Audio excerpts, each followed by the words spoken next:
that our children don't see our hypocritical behavior. Don't you think that, I don't care how young they are, they may be in their PlayStation acting like they ain't listening to you, but they hear you on that telephone. The religion that we're passing down to our people has been given to us is really an anti-God religion. Where did this religion come from?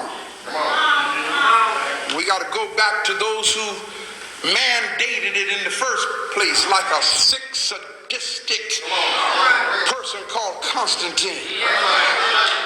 Got to go back there. You know, people who believed, y'all just let me go here for a moment so I can help wake you up. Okay? Don't mess with my Jesus now. You don't know. See, look at the person next to you and say, it was Christians. It was Christians. People who believed in Jesus. Who packed us in the hull of slave ships.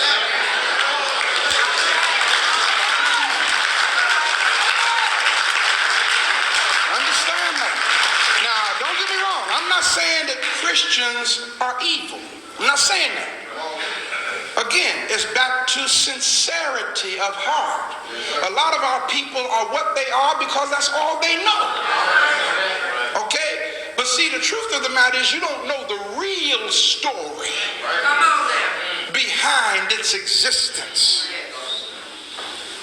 It was people who believed in Jesus. Okay, in fact, in case y'all don't know it, the first slave ship was called Jesus. Okay? The vicar of Christ. Vicar means one who stands in the place of Christ. Ain't but one person on this planet that carries that title. He's called the Pope. I'm not even going to bring up the new one. No, I'm not going to do that today. But the vicar of Christ stood behind this mistreatment of African people. And the same doctrines and tenets that these people believed in is what we have taught to our children. It was taught to me. It was taught to my mother, my grandmother, my grandmother's mother, and so forth. And we give our all to this lie that was given to us. I'll say it again, and I try not to say it too much, but being that this is my first time back since my mom's transition, I'll say it to you. I'm a little angry. I'll tell you why I'm a little angry.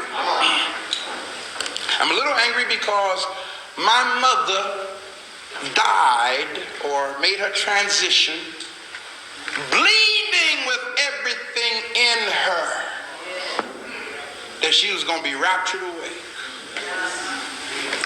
4 prophets came to her church and said, Dr. Gilmore, the Lord said, you're going to be caught up. You ain't gonna die a physical death. I mean, she honestly believed that we would not have her funeral. She'd be caught away. We had her funeral.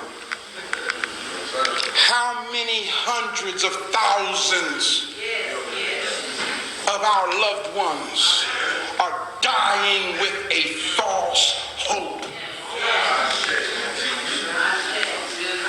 That might not mean nothing to you. But wait until your loved one dies and they're dying believing in something that is false. What are you going to do about that? I tried. And my mom said to me one day, she said, Ray, listen, this is what I believe. Don't take it from me. At 83 years old, I said, yes, ma'am. I didn't want her to die before she was, I didn't want her to die back then, you know what I'm saying? But it's something when your loved one leaves this planet and then find out that everything they've been preaching and teaching was a lie. Where did this thing come from? To compound the matter, we got this guy named James Stewart, better known as King James, for those of you who don't know what I'm talking about, who mandated that the Church of England teach from his version of the Bible. Only the aristocrats of Europe were allowed to have this privilege of reading and teaching from the King James version of the Bible. And then you really were deep about it from the late 1400s until 1893. Facts. We African people, we were prohibited from practicing our African spirituality. That was during the slavery period. Anything that came from Africa, man, you'd be flogged for being an African. I was watching this movie. I encourage y'all to go get it if you haven't seen it. It's called Hotel Rwanda. Some of y'all evidently watched it. And the heaviest statement in that movie, I can't think of the black actor's name, but the heaviest statement in that movie is when he found out, he said, they told me, talking about the white man, because he was a house Negro, right? He said, they told me I was one of them. How many of y'all saw that? They, meaning the white man, told me that I was one of them. So he lived his life as a privileged Negro until genocide started happening, and he found out that the UN sent the troops in to get the white folk out.